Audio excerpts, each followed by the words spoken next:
بحمد اللہ تعالی، اللہ کے فضل و کرم سے آج ہم نے نماز تراویح میں 18ویں پارے کا آخر کا نصف اور 19ویں پارے کا ثلاثہ تک سماعت کیا، یعنی سوا پارہ۔ وحدہ لا شریک ہم سب کو قرآن و حدیث کا فہم عطا فرمائے، اس کے بلاغ و تبلیغ اور اس پر عمل کی توفیق نصیب فرمائے۔ معزز سامعین کرام، آج کا در اختصار کے ساتھ ڈائریکٹ آیت مبارکہ اور اس سے حاصل ہونے والے درس بیان کروں گا۔ اللہ وحدہ لا شریک سورہ نور میں ارشاد فرماتا ہے، یا ایھا الذین آمنوا لا تدخلوا بیوتا غیر بیوتکم حتی تستأنسوا وتسلموا علی اہلها ذالکم خیر لکم لعلکم تذکرون۔ اس آیت مبارکہ میں اللہ وحدہ لا شریک نے انسانوں کو دوسرے کے گھر میں داخل ہونے کا طریقہ، اس کے آداب ارشاد فرمائے، اور یہ آیت مبارکہ اور اس سے اگلی دو آیتوں میں بھی اللہ وحدہ لا شریک نے گھر میں جانے کے، داخل ہونے کے دوسروں کے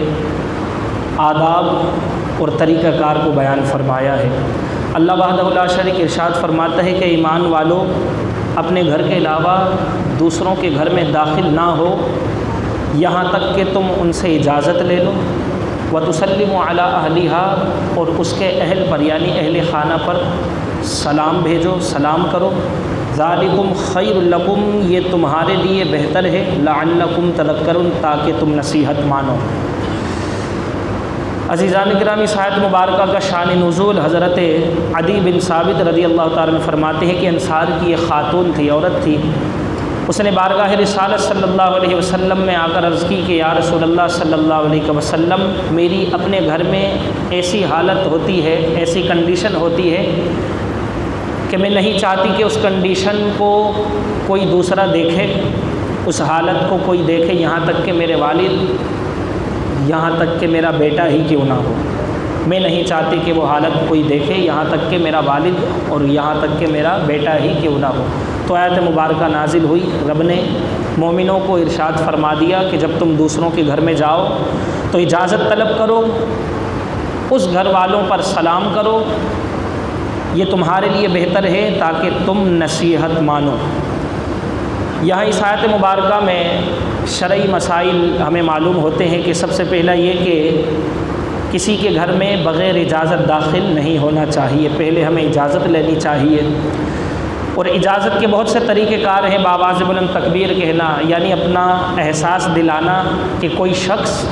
تمہارے گھر میں آنا چاہتا ہے، اور اس سے گھر والوں کو معلوم ہو جائے کہ کوئی شخص کھنکارنا،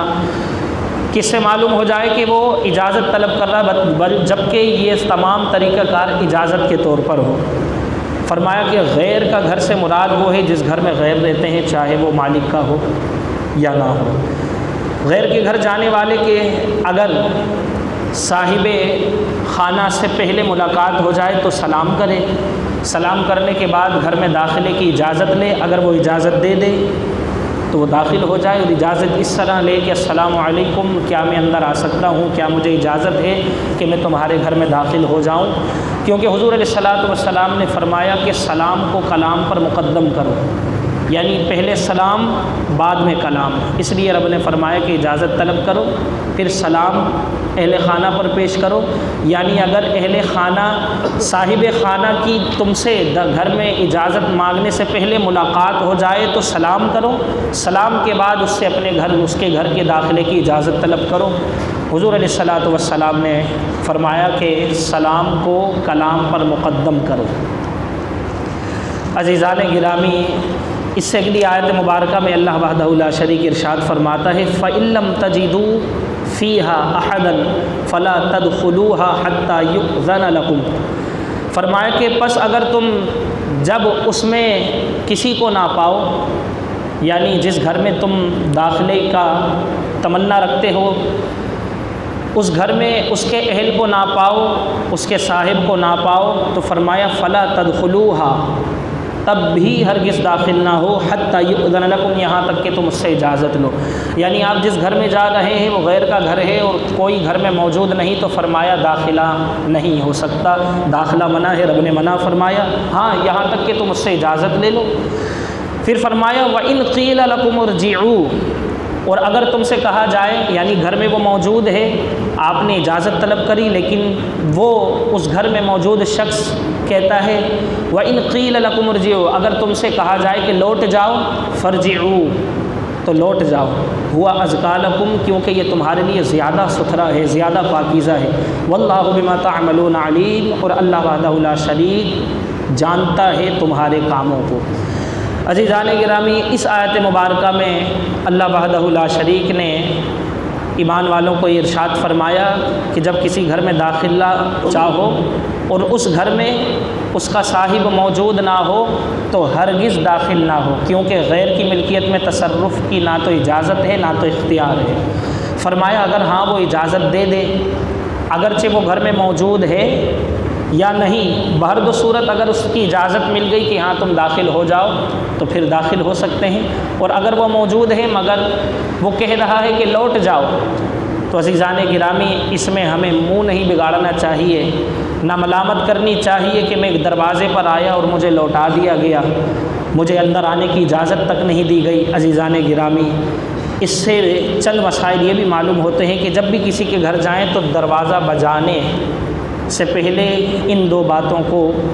ضرور لحاظ رکھیں۔ ان دو باتوں کا سب سے پہلا یہ کہ کسی کا دروازہ بہت زور سے نہ کھٹکھٹائیں، نہ اس قدر شدت کے ساتھ بجائیں، دستک دیں، نہ بآواز بلند چیخ چیخ کر اس کو پکاریں۔ عزیزان گرامی، علماء کرام فرماتے ہیں، بالخصوص علماء کرام کے دروازے پر اور بزرگوں کے دروازے پر جائیں تو اس بات کا بہت زیادہ خیال کریں کہ ان کو اس طریقے سے شدت سے ان کے دروازوں کو دستک دینا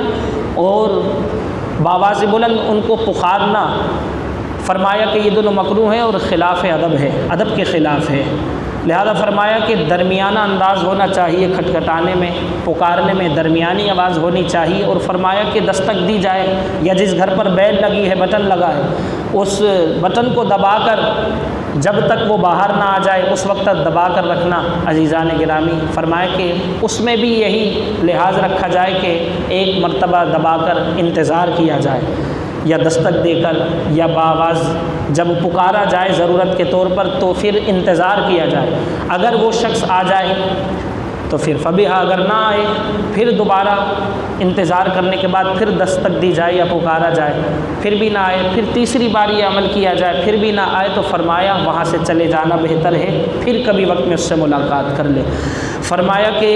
یہ تعداد 3 مرتبہ کی واجب نہیں، بلکہ فرمایا 1 یا 2 مرتبہ پر بھی ایسا عمل ہو تب بھی لوٹ جانا چاہیے، کیونکہ نہ جانے اس کے گھر میں کیا کنڈیشن ہو، اس کی کیا حالت ہو، کیا معاملہ ہو کہ وہ تمہیں اندر داخلہ دینے کے خلاف ہو، اس کا دل نہ ہو یا ایسی کوئی صورت ہو۔ عزیزان گرامی، ان دونوں آیات بینات سے، مذکورہ بالا آیات کریمہ سے معلوم ہوا کہ اسلام نے ہمیں زندگی کے ہر چھوٹے بڑے معاملات کی تعلیم سے نوازا ہے، اور تعلیم کے ساتھ ساتھ یہاں پر دوسروں کا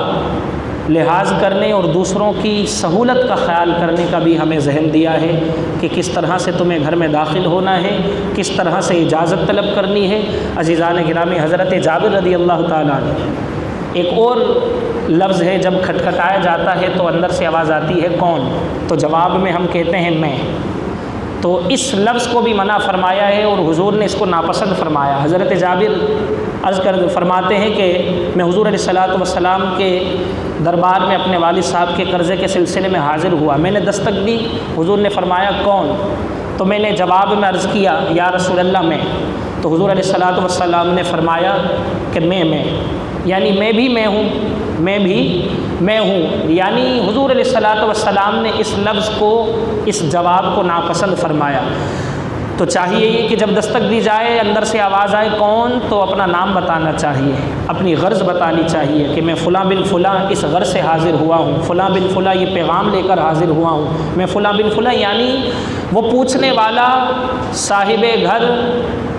تمہیں پہچان جائے کہ کون ہے جو اجازت طلب کر رہا ہے، کون ہے جو دستک دے رہا ہے۔ اس لیے لفظ میں کو ہمیں نہیں استعمال کرنا چاہیے، بلکہ اپنا نام بتانا چاہیے کہ میں فلاں بن فلاں ہوں، اس غرض سے حاضر ہوا ہوں۔ تو عزیزان گرامی، اس آیات بینات میں